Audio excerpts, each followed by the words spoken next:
আসসালামু আলাইকুম। শিশু কিশোরদের নিয়ে সংবাদ ভিত্তিক অনুষ্ঠান আমরা করব জয়ের আজকের পর্বে তোমাদের সবাইকে শুভেচ্ছা জানিয়ে শুরু করছি আমাদের আজকের আয়োজন। তোমাদের সাথে আছি আমি আনিশা আমিন। প্রতি পর্বের মতো এই পর্বেও শুরুতেই জানিয়ে দিচ্ছি সংবাদ শিরোনামগুলো। আধিপত্যের বিরুদ্ধে দাঁড়িয়ে প্রাণ দিতে হলো ছাত্রনেতা শহীদ শরীফ ওসমান বিন হাদিকে।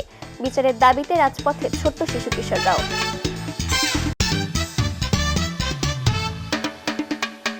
25শে ডিসেম্বর পালিত হলো খ্রিস্টান ধর্মাবলম্বীদের সবচেয়ে বড় ধর্মীয় উৎসব বড়দিন।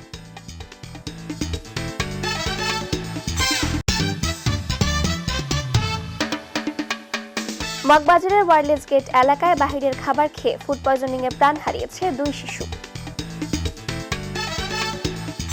এবারে বিস্তারিত। জুলাই গণঅভ্যুত্থানে সাহসী ভূমিকা রেখে যিনি হয়ে উঠেছিলেন তরুণদের কণ্ঠস্বর, অন্যায়ের বিরুদ্ধে যার উচ্চারণে কেঁপে উঠেছিল রাজপথ, সেই আধিপত্যের বিরুদ্ধেই দাঁড়িয়ে প্রাণ দিতে হয়েছে ছাত্রনেতা শহীদ শরীফ ওসমান বিন হাদিকে। হাদির মৃত্যু শুধু একটি জীবন কেড়ে নেয়নি, নাড়িয়ে দিয়েছে একটি পুরো প্রজন্মকে। তার হত্যার বিচারের দাবিতে রাজপথে নেমেছে মানুষ, বাবা মায়ের হাত ধরে এসেছে ছোট্ট শিশু কিশোররাও। বিস্তারিত দেখুন এবারের প্রতিবেদনে।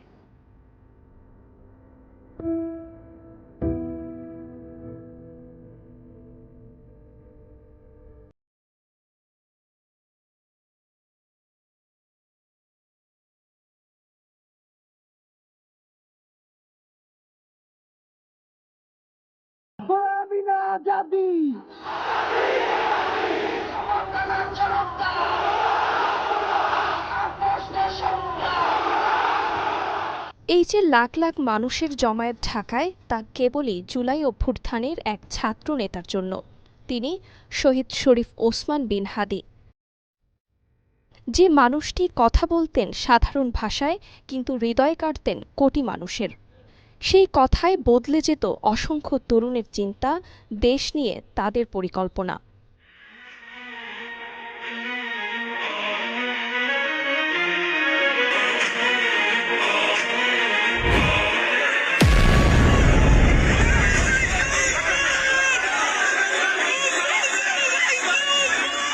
আমাদেরকে গুলি করার আগ পর্যন্ত কোনো কিছুটা আমাদের গায়ে লাগে না। যতক্ষণ না পর্যন্ত বুকে বা মাথায় গুলি চলবে ততক্ষণ পর্যন্ত আমরা কোনো স্ট্রাগল মনে করি না, এবং এক্সট্রা কোনো সিকিউরিটি লাগবে না।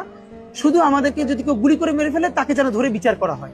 ওসমান হাদি ছিলেন এক শক্তিশালী কণ্ঠস্বর, যেখানে ছিল অন্যায়ের বিরুদ্ধে প্রতিবাদ আর একটি ন্যায্য বাংলাদেশের স্বপ্ন। ভাবা যায় একজন মানুষ কতটা জনপ্রিয় হলে তার নাম শুনলেই চোখ ভিজে ওঠে সবার, কতটা আপন হলে ছোট্ট শিশু কিশোররাও বলে আমি হাদি হতে চাই।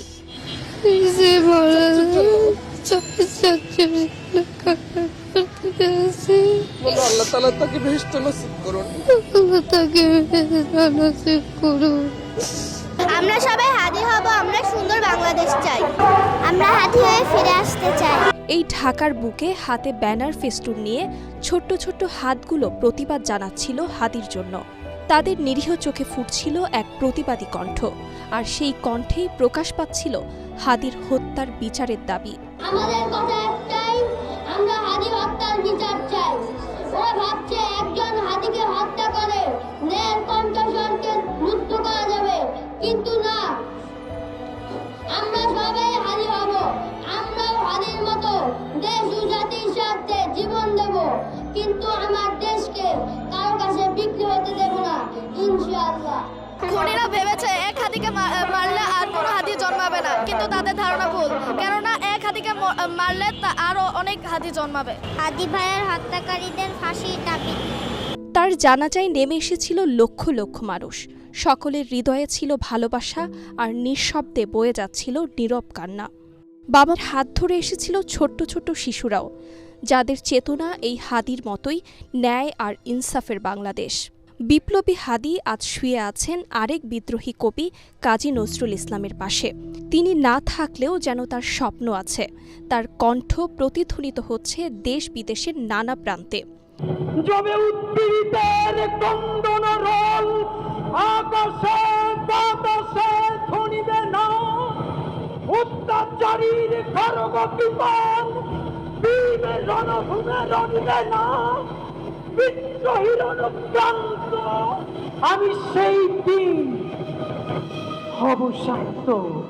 সেই সাথে ওসমান হাদির হত্যার বিচারের দাবিও উচ্চারিত হচ্ছে শিশু কিশোরদের কণ্ঠে আর কোটি মানুষের বিবেকে।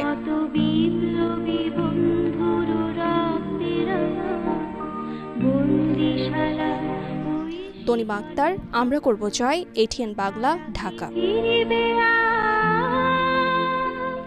25শে ডিসেম্বর ছিল খ্রিস্টান ধর্মাবলম্বীদের সবচেয়ে বড় ধর্মীয় উৎসব বড়দিন। দিনটি ঘিরে রাজধানী সহ দেশের বিভিন্ন স্থানে উৎসবের আমেজ, সাজসজ্জা আর প্রার্থনায় মুখর চার্চ প্রাঙ্গণ। বিশেষ করে বড়দিনের আনন্দে চোখে পড়ছে শিশু কিশোরদের সরব উপস্থিতি, রঙিন পোশাক, হাসি আর উচ্ছ্বাসে যেন অন্যরকম এক আনন্দ ছিল তাদের চোখে মুখে। বিস্তারিত এবারের প্রতিবেদনে। আলোয় ঝলমলে চার্চ, সাজানো ক্রিসমাস ট্রি আর রঙিন বেলুনে উৎসবমুখর হয়ে উঠেছে বড়দিন। আর এই উৎসবের প্রাণ হয়ে উঠেছে শিশুরা। নতুন পোশাকে, চোখে মুখে উচ্ছ্বাস নিয়ে তারা এসেছে প্রার্থনায় অংশ নিতে, আনন্দ ভাগাভাগি করতে। ফ্যামিলি সবাই যাতে ভালো থাকে, সুস্থ থাকে, এটাই। দেশে যে অবস্থা, দেশের প্রত্যেকটা মানুষ যাতে শান্তিতে খুব ভালো থাকতে পারে, এটাই প্রার্থনা করেছি। আমরা মুক্ত হওয়ার জন্য, এই খ্রিস্টীয় প্রেম উদ্বুদ্ধের জন্য ভালোবাসতে পারি, এক অপরকে সহযোগিতা করতে পারি, সেই শান্তিময় পৃথিবী আমরা কামনা করছি। প্রার্থনার সময় শিশুরা মোমবাতি জ্বালিয়ে যিশুর প্রতি ভালোবাসা আর শান্তির বার্তা ছড়িয়ে দেয় নিষ্পাপ কণ্ঠে। প্রভু যীশু খ্রিস্ট এ ধরাতে এসেছিলেন শান্তিরাজ হিসেবে, শান্তিদাতা হিসেবে। তার জন্মের সময় স্বর্গদূতেরা গেয়ে উঠেছিল যে ঊর্ধ্বলোকে পরমেশ্বরের জয়, ইহলোকে নেমে আসুক শান্তি অনুগৃহীত ভক্তের অন্তরে।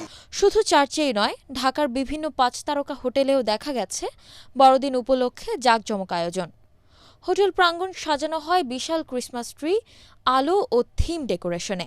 বিশেষভাবে শিশুদের জন্য ছিল আলাদা আয়োজন, সান্টা ক্লজ, উপহার বিতরণ ও শিশুদের বিনোদনমূলক কার্যক্রম। গিফট দেয়, তারপরে হচ্ছে আমাদের আনন্দ দেয়, গল্প শোনায়, তার জন্য ভালো লাগে। বড়দিনের এই উদযাপন শুধু ধর্মীয় উৎসবেই সীমাবদ্ধ থাকেনি। নানা ধর্ম ও শ্রেণীর মানুষের অংশগ্রহণে এটি পরিণত হয়েছে একটি সামাজিক ও মানবিক উৎসবে। বিশেষ করে শিশুদের ঘিরে তৈরি হয়েছে আনন্দ ও সম্প্রীতির এক আবহ। আফরিন আক্তার, আমরা করব জয়, ATN বাংলা, ঢাকা। গত শনিবার মগবাজারের ওয়্যারলেস গেট এলাকায় বাহিরের থেকে খাবার খেয়ে ফুড পয়জনিংয়ে প্রাণ হারিয়েছে 2 শিশু। মৃত্যুর এই ঘটনা শুধু পরিবারের জন্য নয়, এটি সবার জন্য একটি সতর্কবার্তা। বিশেষজ্ঞরা বলছেন, শিশুদের খাবারের প্রতি অভিভাবকদের আরও বেশি নজর রাখা জরুরি। বিস্তারিত সাবিহা আঞ্জুম পৌশির প্রতিবেদনে। 20 ডিসেম্বর মগবাজার ওয়্যারলেস গেট এলাকায় জন্মদিনের খুশি ভয়াবহ বাস্তবতায় পরিণত হলো। আফরিদা চৌধুরীর জন্মদিন উপলক্ষে পরিবারের সবাই বাইরে খাবার খেয়েছিল, কিন্তু সেই খাবার খাওয়ার পরই 2 শিশু ইলহাম ও আফরিদা চৌধুরী হঠাৎ অসুস্থ হয়ে পড়ে। শেষ পর্যন্ত মৃত্যু হয় 2টি শিশুর। ঢাকা মেট্রোপলিটন পুলিশের কর্মকর্তা বলছেন, ময়নাতদন্ত সম্পূর্ণ হয়েছে, তবে শিশু দুটির মৃত্যুর সঠিক কারণ নিশ্চিত করতে এখনও ভিসার রিপোর্টের অপেক্ষা করতে হবে। কয়েকদিন ধরে তারা অসুস্থ ছিল, বমি হচ্ছিল। এক পর্যায়ে ঘটনার দিন তাদের যে মেয়ে, তার বয়স হচ্ছে আপনার 10 বছর, তার নাম আফরিদা চৌধুরী, তাকে হসপিটালে ভর্তি করা হয়। ভর্তি করানোর পরে এক পর্যায়ে সে সকাল 6:50-এর দিকে সে মারা যায়। পরে দেখা যায় তাদের যে আরেকটা বাচ্চা ইলহাম চৌধুরী, তার বয়স 14 মাস, তাকে হসপিটালে ভর্তি করানো হয়। সেও দুপুরে 1:30টার দিকে মারা যায় এবং একই দিনে তাদের বাবা মা দুজনও হসপিটালে ভর্তি হয়। তারা সুস্থ হয়ে ওঠে, কিন্তু দুর্ভাগ্যজনকভাবে এই 2টা শিশু মারা যায়। আমরা প্রাথমিকভাবে এটা কারণটা নির্ণয় করার জন্য ভিসেরা কালেকশন করেছি। ভিসেরা রিপোর্ট পাওয়া গেলে আসলে মৃত্যুর প্রকৃত কারণ জানা যাবে। চিকিৎসকরা বলছেন, বাহিরে অস্বাস্থ্যকর খাবার বা ফ্রিজে 2-3 দিনের খাবার দেয়া এড়াতে হবে। ফ্রিজে যেটা বলা হচ্ছে, ফ্রিজে আমরা আসলে আমাদের দৈনন্দিন কার্য করার জন্য খাবার রাখি, কিন্তু দীর্ঘস্থায়ীভাবে আসলে না রাখাটাই ভালো। সাধারণত 24 ঘন্টার মধ্যে আসলে সেটা শেষ করাটাই আপনাকে ভালো। এবং ফ্রিজে যদি খাবারটা রাখা হয়, সেটা বের করার পরে হচ্ছে ভালো করে গরম করাটাই সবচেয়ে শ্রেয়। যে খুব অল্প পরিমাণ টাইমে শুধুমাত্র হালকা গরম করে না খাওয়ানোটাই এটা আপনি কারণ এতে দেখা যায় যদি ওখানে কোনো জীবাণু গ্রো করে, তাহলে সেটা হচ্ছে পুরোপুরিভাবে নষ্ট হয় না। যদি সতর্কতা না নেওয়া হয় এতে মৃত্যু ঝুঁকি থাকতে পারে। একটি ভুল সিদ্ধান্ত অবহেলা মুহূর্তে কেড়ে নিতে পারে একটি পরিবারের সব স্বপ্ন। বিশেষজ্ঞরা বলছেন বাসি বা ভুলভাবে সংগৃহীত করা খাবার থেকে ফুড পয়জনই প্রাণও কেড়ে নিতে পারে। তারই প্রমাণ এই দুই শিশু। তাই সচেতনতা ও সতর্কতার কোনো বিকল্প নেই। সাবিহান রুমপৌশী, আমরা করব জয়, এটিএন বাংলা, ঢাকা। ঘরে তৈরি খাবারের বদলে এখন শিশু কিশোররা বেশি পছন্দ করছে ইনস্ট্যান্ট নুডলস। তবে পুষ্টিবিদরা বলছেন এই স্বল্প সময়ের জনপ্রিয়তার আড়ালে লুকিয়ে আছে শিশুদের শারীরিক ও মানসিক স্বাস্থ্যের ঝুঁকি। চিকিৎসকরা তাই শিশুদের ঘরে তৈরি খাবারের দিকে আরও উৎসাহিত করছেন। বিস্তারিত দেখুন ইয়ানুর হক মৌয়ের রিপোর্টে। বর্তমানে আধুনিক জীবনের ব্যস্ততায় শিশুদের খাদ্য তালিকায় দ্রুত জায়গা করে নিচ্ছে ইনস্ট্যান্ট নুডলস। অল্প সময়ে তৈরি হওয়া ঝাল ঝাঁঝালো স্বাদ আর রঙিন প্যাকেট সব মিলিয়ে শিশুদের কাছে এটি হয়ে উঠেছে বেশ জনপ্রিয়। বিভিন্ন স্বাস্থ্য ও পুষ্টি জরিপ অনুযায়ী দেশে 60% বেশি শিশু সপ্তাহে একাধিকবার ইনস্ট্যান্ট নুডলস বা অন্যান্য প্রক্রিয়াজাত খাবার খাচ্ছে। ওকে প্রতিদিন দেওয়া হয় না, একদিন পর পর শুধু সকালে দেওয়া হয় নুডলস। সকালের টাইমটাই বেশি দেওয়া হয়, কারণ তখন শর্টকাটে দিয়ে দেই, আর অন্য কোনো নাস্তার ঝামেলা থাকে না। সকালে নুডলসটা দিয়ে সকালেই পছন্দ করে, অন্য বেলায় খাইতে চায় না। নিয়মিত এই ধরনের খাবার গ্রহণকারী শিশুদের মধ্যে অপুষ্টির ঝুঁকি প্রায় 35% পর্যন্ত বেশি। পুষ্টিবিদদের মতে ইনস্ট্যান্ট নুডলসে শিশুদের দৈহিক প্রয়োজনীয় পুষ্টি উপাদানের 10%-এরও কম থাকে। ফলে এটি দীর্ঘমেয়াদে শিশুদের শারীরিক ও মানসিক বিকাশে নেতিবাচক প্রভাব ফেলতে পারে। 5 বছরের নিচে যারা, তাদের এই ধরেন প্রসেস ফুডগুলো একটু তাড়াতাড়ি ভেজে দেওয়া, তাড়াতাড়ি করে খাওয়া, এই তাড়াতাড়ি করে চিন্তা করার কারণে আমরা কিন্তু মায়েরাও অনেক সময় এটাকে তাড়াহুড়া করে এটা বাচ্চাদেরকে দেই। তো বাচ্চারা হয় কি আমাদের কাছ থেকেই কিন্তু শেখে। আমি যা শিখাবো আমার বাচ্চা কিন্তু তাই শিখবে। তো আমার বাচ্চা তো খেয়েই অভ্যাস এগুলো। তো তাহলে তাদেরকে বড় হয়ে যখন 5 বছর নিচে বলেন বা উপরে বলেন, তখন যদি হঠাৎ করে বলি এটা খাবে না, এটা তো তার প্র্যাকটিস নাই। সো ওইটাই কিন্তু তারা পছন্দ করে এবং এটার প্রতি তাদের আসক্তি তৈরি হয়ে যায়। নিয়মিত ইনস্ট্যান্ট নুডলস খাওয়ালে শিশুদের মধ্যে অপুষ্টি, শারীরিক দুর্বলতা, হজমের সমস্যা এবং রোগ প্রতিরোধ ক্ষমতা কমে যাওয়ার আশঙ্কা থাকে। তাই এটি কখনোই দৈনন্দিন খাবারের বিকল্প হতে পারে না বলে মনে করছেন বিশেষজ্ঞরা। এগুলো কিন্তু প্রসেস ফুড, হ্যাঁ, তো প্রসেস ফুডগুলো সবসময় শরীরের জন্য একটু ব্যাড এফেক্ট ফেলে। কারণ আমরা যে ন্যাচারাল খাবারগুলো খাই, ন্যাচারাল খাবারে কিন্তু যথেষ্ট পরিমাণ ফাইবার থাকে, ভিটামিন মিনারেলস থাকে এবং কার্বোহাইড্রেটটাও কিন্তু সিম্পল কার্বোহাইড্রেটের মতো পড়ে না। সো যখন আমরা কোনো ইনস্ট্যান্ট নুডলস বা এই ধরনের প্রসেস ফুডগুলো খাই, পরবর্তীতে দেখা যায় এগুলো আমরা যেভাবে রান্না করি, কুকিং প্রসেসের ভিতরে আমাদের কিন্তু থাকে হলো টেস্টিং সল্ট, বিভিন্ন ধরনের মশলা ইউজ করা। এগুলো আমাদের বাচ্চাদের কিডনি খারাপ করা থেকে শুরু করে লিভার ফাংশন, ব্রেন ড্যামেজ হওয়া এবং হাইপার অ্যাক্টিভ হওয়ার জন্য বেশ হেল্প করে থাকে। তো সেক্ষেত্রে বাচ্চারা যারা আমরা চাই যে এই দেশের জন্য যে আমরা চাই যে বাচ্চারা যেন অনেক বেশি নিউট্রিশিয়াস ফুড খাক এবং তারা যেন ভবিষ্যতে দেশের জন্য, জাতির জন্য কিছু করতে পারে, যদি এই ধরনের খাবারগুলো খেতে থাকে প্রসেস ফুড, তাহলে শারীরিকভাবে তারা ফিটনেসই হারিয়ে যাবে। শিশুদের সুস্থ ও স্বাস্থ্যকর বিকাশ নিশ্চিত করতে পরিবার ও সমাজের সচেতন ভূমিকা অত্যন্ত জরুরি। ইয়ানুর হক মৌ, আমরা করব জয়, এটিএন বাংলা, ঢাকা। শীত আসলেই দেশে বাড়তে থাকে নিউমোনিয়া সংক্রমণ। সবচেয়ে বেশি ঝুঁকিতে থাকে 5 বছরের কম বয়সী শিশুরা। চলতি বছরে প্রায় 26,000 শিশু নিউমোনিয়া আক্রান্ত হয়ে প্রাণ হারিয়েছে। গবেষণা বলছে ভাইরাস, ব্যাকটেরিয়া, ধুলাবালি এবং বায়ু দূষণের কারণে শীতকালে শিশুদের মধ্যে এই রোগের প্রকোপ তীব্র হয়। বিস্তারিত লুৎফিয়া ইসলাম রামিনের রিপোর্টে। প্রতিবছর শীত এলেই দেশে নিউমোনিয়ার সংক্রমণ উদ্বেগজনক হারে বেড়ে যায়। সবচেয়ে বেশি ঝুঁকিতে থাকে 5 বছরের কম বয়সী শিশুরা। চলতি বছরেই নিউমোনিয়ার আক্রান্ত হয়ে প্রাণ হারিয়েছে প্রায় 26,000 শিশু। কি হইছে এর? ওর নিউমোনিয়া, জ্বর। ওর আসলে অনেকগুলা ভাইরাস আছে ব্লাডে, ফুসফুসে ইনফেকশন আছে অনেকটা জায়গা জুড়ে। ভালো হইতে সময় লাগবে। বিশ্ব স্বাস্থ্য সংস্থার তথ্য মতে 5 বছরের কম বয়সী শিশুদের মৃত্যুর অন্যতম কারণ নিউমোনিয়া। বাংলাদেশেও একই চিত্র। প্রতিদিন শিশু হাসপাতালগুলোতে নিউমোনিয়া নিয়ে চিকিৎসা নিতে আসে হাজারো শিশু। জি, বাচ্চার অনেক সমস্যা, শ্বাসকষ্ট, নিউমোনিয়া, অনেক অক্সিজেন ছাড়া থাকতে পারে না, তার 6 মাস। তারপর রোগ প্রতিরোধ ক্ষমতা কম। এখন ডাক্তার বলছে ভালো হওয়ার সম্ভাবনা খুবই কম। এখন আমরা অনেক দুঃখে আছি। চিকিৎসকরা বলছেন ভাইরাস, ব্যাকটেরিয়া, ধুলাবালি ও বায়ু দূষণের কারণে এই রোগ দেখা দেয়। শীতকাল ও ঋতু পরিবর্তনের সময় এর প্রকোপ সবচেয়ে বেশি। পুষ্টিকর খাবার খাওয়াতে হবে, ফল, শাকসবজি সবকিছুই হচ্ছে বাচ্চাদেরকে একটু ইনশিওর করতে হবে। পানিটা বেশি করে খাওয়াতে হবে। এই দিকগুলি যদি আমরা মেনটেন করি এবং ঠান্ডা লাগলে দ্রুত ডাক্তারের পরামর্শ নিতে হবে এবং যা যা করণীয় তরল জাতীয় খাবার বা বাচ্চাকে একটু গরম স্যুপ মানে কুসুম গরম পানি এগুলি খাওয়ালে এবং ঠান্ডা লাগলে বাচ্চাকে যে ঘরোয়া জেনে নাকটা পরিষ্কার রাখা, মুখে লালাটা ছোটো বাচ্চাদের ক্ষেত্রে বিশেষ লালাটা পরিষ্কার করে দেওয়া, এগুলি যদি আমরা মেনটেন করি তাহলে সুবিধা হবে। নিউমোনিয়ার টিকার পূর্ণ ডোজ, অপুষ্টি দূর করা এবং জন্মের পর অন্তত 6 মাস শুধু বুকে দুধ খাওয়ানো হলে শিশুদের নিউমোনিয়ার ঝুঁকি অনেকটাই কমে যাবে বলে মনে করেছেন বিশেষজ্ঞরা। সচেতনতা ও সময় মতো চিকিৎসায় পারে শিশুদের সুস্থ রাখতে। লুৎফিয়া ইসলাম রামিন, আমরা করব জয়, এটিএন বাংলা, ঢাকা। শিশু কিশোরদের মধ্যে বাড়ছে ই সিগারেটের ব্যবহার, ফলশ্রুতিতে তারা নিকোটিনের আসক্তিতে ঝুঁকছে। বিশেষজ্ঞরা বলছেন তরুণ সমাজের উপর ই সিগারেটের ব্যবহার দীর্ঘমেয়াদী ক্ষতিকর প্রভাব ফেলতে পারে।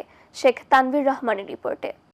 ই সিগারেট মূলত নিকোটিন সরবরাহকারী একটি পণ্য, যা সাধারণত ধূমপায়ীরা ব্যবহার করে থাকে। চিকিৎসকদের মতে ই সিগারেটে থাকা নিকোটিনের পাশাপাশি অ্যাসিটালডিহাইড ও অ্যাক্রোলিনের মতো ক্ষতিকর রাসায়নিক, যা ফুসফুস ও হৃদযন্ত্রের উপর গুরুতর প্রভাব ফেলতে পারে।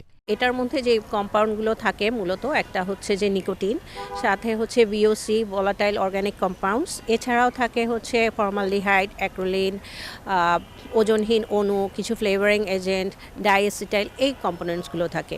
তো নিকোটিন ছাড়া বাকি কম্পাউন্ডগুলো আসলে খাবারযোগ্য হলেও এগুলো যখন আমরা ইনহেল করি বা শ্বাস প্রশ্বাসের মাধ্যমে নেই তখন এটা কিন্তু ক্ষতিকর। এছাড়াও হচ্ছে নিকোটিনটা আমাদের ডেভেলপিং যে ব্রেইন, ডেভেলপিং যে ইম্যাচিওর লাং, এগুলোতে ক্ষতিকর প্রভাব ফেলছে। বর্তমানে বিশেষ করে তরুণদের মধ্যে এই ই সিগারেটের ব্যবহার বাড়ছে। বিশ্ব স্বাস্থ্য সংস্থার এক রিপোর্ট অনুযায়ী বিশ্বে 10 কোটি ই সিগারেট ব্যবহারকারীদের মধ্যে 15%ই শিশু ও কিশোর। তুমি যে ই সিগারেট সেবন করছো এটা যে স্বাস্থ্যের পক্ষে ক্ষতিকর, সেটা কি তুমি জানো? না, আমি এটা তো জানি না। আমি জানি যে এটা ক্ষতিকর কম, তার জন্য এটা সেবন করি আমি। এটা তুমি কি কারণে এটা সেবন করছো? সিগারেট ছেড়ে দেওয়ার জন্য। তুমি সিগারেটের প্রতি আসক্ত বেশি? আচ্ছা, তাহলে তোমার এটা সূত্রপাত হয়েছিল কিভাবে? এটা সূত্রপাত ওই এক বন্ধু বলছিল, তাই আমি একটা কিনছি। বন্ধুর কথা শুনে করছি। বিশেষজ্ঞরা বলছেন এই ই সিগারেট ব্যবহারকারী কিশোররা নিজেদের স্বাভাবিক বৃদ্ধি নিশ্চিত করতে পারে না। নিকোটিনের জন্য বাচ্চার অ্যাডিকশন হতে পারে, ডিপেন্ডেন্সি, সাইকোলজিক্যাল ডিপেন্ডেন্সি ডেভেলপ করে, aggressive behaviour, sleep deprivation, restless এবং হচ্ছে যে বাবা মার সাথে বা অন্যদের সাথে যে কমিউনিকেশন ডিসঅর্ডার। আর ভোলাটাইল অর্গানিক কম্পাউন্ডস যেটা, এটা হচ্ছে এই কম্পাউন্ডসগুলো হচ্ছে কার্সিনোজেনিক মিনস এটা আমাদের শরীরে ক্যান্সারের মতো রোগ তৈরি করে। এছাড়াও এটা আমাদের ইম্যাচিওর লাংয়ে যখন প্রবেশ করে, লাংয়ে chronic bronchitis, repeated respiratory tract infection এবং পার্মানেন্ট ড্যামেজও করতে পারে। ভবিষ্যৎ প্রজন্মের কথা মাথায় রেখে উপদেষ্টা পরিষদ কর্তৃক 7 জানুয়ারি 2025 সকল প্রকার ই সিগারেট আমদানি সম্পূর্ণভাবে নিষিদ্ধ করা হয়। তবে এখনও রাজধানীতে বেশ খোলামেলাভাবেই বিক্রি হচ্ছে এ সকল ই সিগারেট। শেখ তানভীর রহমান, আমরা করব জয়, এটিএন বাংলা, ঢাকা। দেখতে দেখতে শেষ হয়ে গেল আমরা করব জয়ের জন্য নির্ধারিত সময়। তোমাদের ভালো লাগা, মন্দ লাগা কিংবা কোনো বিষয়ে পরামর্শ থাকলে আমাদেরকে চিঠি লেখার মাধ্যমে জানাতে পারো।